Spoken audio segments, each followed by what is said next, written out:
बच्चों, Pioneer convent school की कक्षा में आप सबका स्वागत है। हम कर रहे थे कविता 1 सूरदास के पद। हमने पद 1 और 2 कर लिए थे, जिसमें आपने क्या पढ़ा कि मथुरा से उद्धव श्री कृष्ण जी का योग का संदेश गोपियों के पास लेकर आते हैं और योग का संदेश सुनने के बाद गोपियों के मन की क्या हालत होती है, उनका क्या हश्र होता है, उन्होंने बयान किया। अब आगे गोपियाँ उद्धव से क्या कहती हैं, हमारे हरि हारिल की लकड़ी। अब गोपियाँ उद्धव को बता रही हैं कि वो श्री कृष्ण से कितना प्यार करती हैं, उनके लिए श्री कृष्ण क्या हैं। गोपियाँ कहती हैं हमारे हरि यहाँ पर श्री कृष्ण के लिए प्रयोग हुआ है। गोपियाँ कहती हैं हमारे लिए तो श्री कृष्ण हारिल की लकड़ी। बच्चों, हारिल एक पक्षी होता है। ये एक ऐसा पक्षी होता है जो हमेशा अपने पंजे में एक लकड़ी का टुकड़ा दबाए रखता है। हारिल पक्षी के पंजों में जो लकड़ी का टुकड़ा दबा हुआ होता है, अगर वो गिर जाए तो पक्षी भी नीचे गिर जाता है, मतलब अब वो उस टुकड़े के बिना उड़ नहीं सकता। तो इसका मतलब इस हारिल पक्षी की जान किस में है, उसकी जान इस लकड़ी के टुकड़े में है। तो यहाँ गोपियाँ बता रही हैं कि हम भी उस हारिल पक्षी की तरह हैं, मतलब गोपियाँ अपने आप को हारिल पक्षी की जगह मानती हैं और उनकी लकड़ी कौन है, उनकी लकड़ी श्री कृष्ण है। तो गोपियाँ कहती हैं हमारे हरि हारिल की लकड़ी, कि हमारे लिए तो श्री कृष्ण हारिल की लकड़ी के समान है। मतलब जिस तरह से हारिल पक्षी बिना लकड़ी के नहीं उड़ सकता, उसी तरह से गोपियाँ भी श्री कृष्ण के बिना नहीं रह सकती।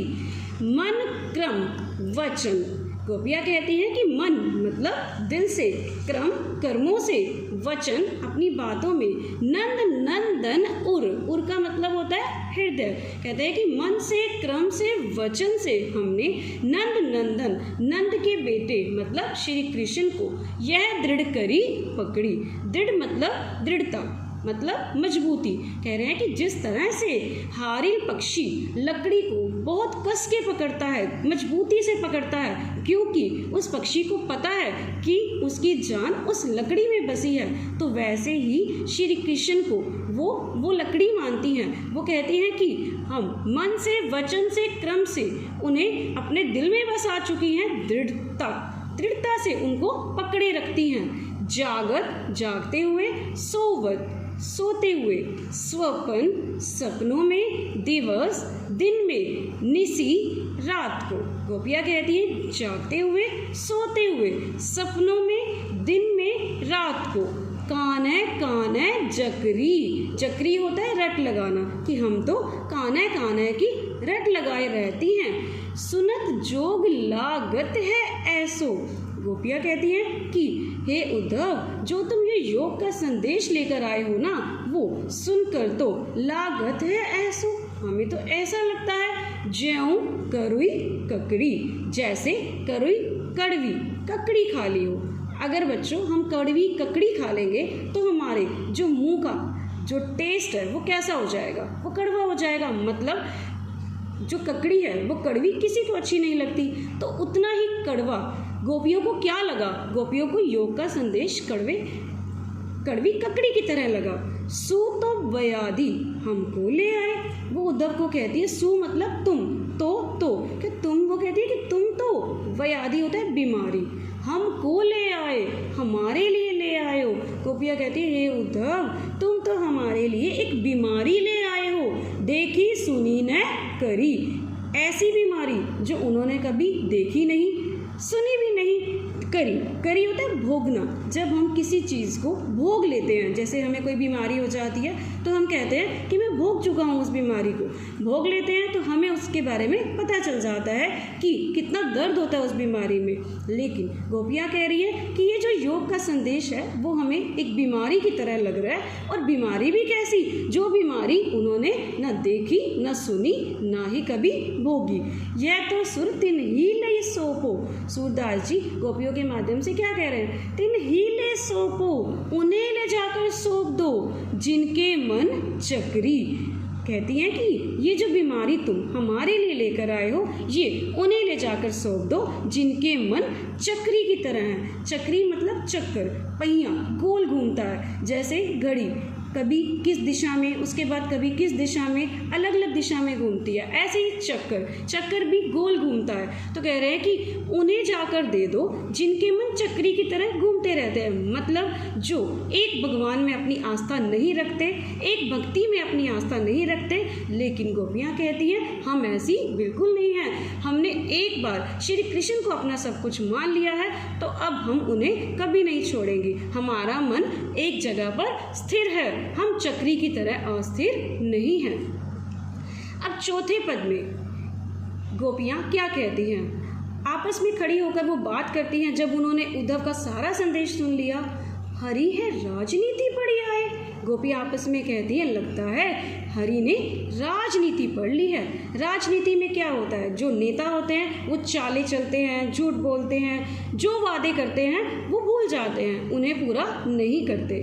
तो अब वो उन्हें राजनेताओं की तरह लगने लग गए।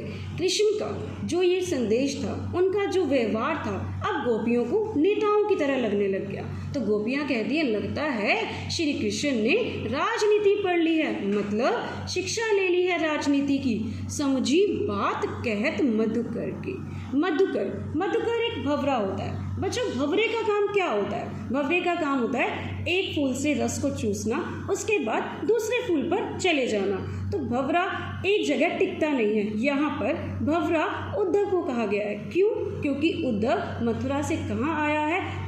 उद्धव मथुरा से गोकुल आया है। तो कह रहे हैं कि समझी बात। गोपियाँ आपस में एक दूसरे से बात करती हैं कि क्या तुमने समझ ली?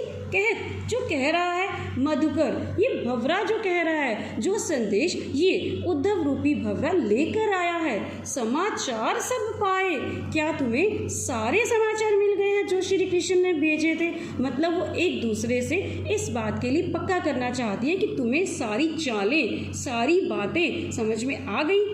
एक अति चतुर होते पहले ही। गोपियाँ एक दूसरे को कहती है एक अति होता बहुत ज़्यादा, चतुर मतलब चालाक, होते थे पहले ही। कहते कि श्री कृष्ण तो बचपन से ही बहुत चालाक है। अब गुरु ग्रंथ पढ़ाए।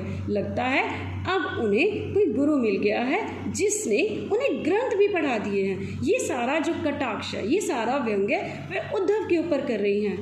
बड़ी बुद्धि जानी जो उनकी, जोग संदेश पढ़ाए। अब गोपियाँ श्री कृष्ण की बुद्धि के ऊपर व्यंग्य कर रही हैं कि बड़ी बुद्धि जानी जो उनकी, बड़ी विशाल बुद्धि है उनकी, योग संदेश पढ़ाए। जो उन्होंने हमें योग का संदेश पढ़ाने के लिए उद्धव को भेज दिया है। अर्थात गोपियों को लगता है कि श्री कृष्ण ने इस बार बिना बुद्धि का काम किया है, बुद्धि का प्रयोग नहीं किया है। क्योंकि श्री कृष्ण गोपियों को बहुत अच्छे से जानते थे। उन्हें पता था कि हम कभी भी इस योग के संदेश को नहीं अपनाएंगी। उद्धव भले लोग आगे के, परहित दौलत धाये। उद्धव भले लोग आगे के मतलब जो पहले के, जिन्होंने पहले जन्म लिया। तो गोपियाँ उद्धव के ऊपर व्यंग्य कसती हैं कि हे उद्धव, पहले के लोग कितने भले होते थे। पर का मतलब होता है दूसरों, हित होता है भले के लिए। दौलत धाय, डोलते थे, मतलब कि पहले के लोग दूसरों के भले के लिए इधर उधर जाते थे, दूसरों का भला करने के मकसद से यहाँ वहाँ भटकते थे, एक जगह से दूसरी जगह जाया करते थे।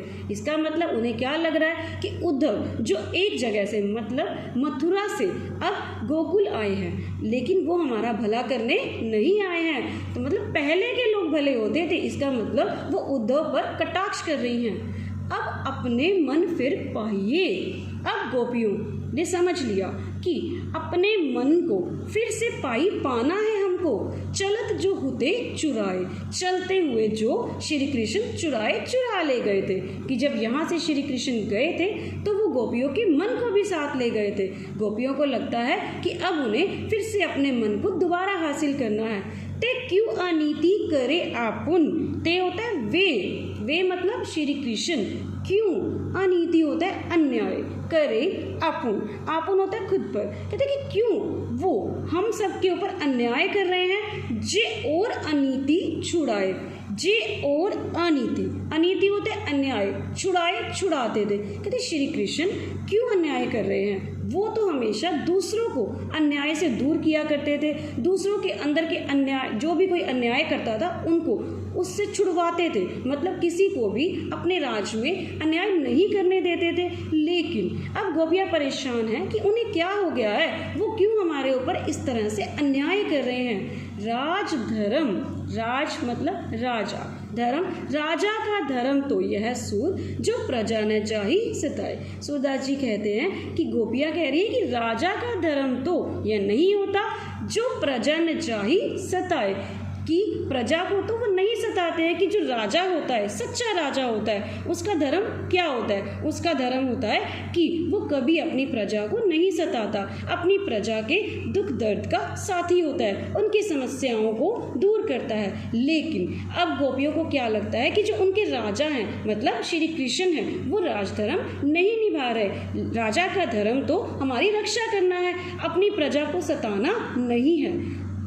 तो बच्चों, इस कविता में आपने पढ़ा कि किस तरह से उद्धव गोपियों के पास श्री कृष्ण का संदेश लेकर आए और गोपियों ने क्या क्या प्रतिक्रियाएं करी और क्या क्या अपनी व्यथा बताई, कितनी वो दुखी हैं और किस तरह से उन्होंने उद्धव को हर बात पे उल्हाने दिए। तो आप सभी जितनी भी वीडियो भेजी गई हैं उन सब के अच्छे से शब्दों के अर्थों को समझ के प्रश्न उत्तर को भी पढ़ने की कोशिश करेंगे। धन्यवाद।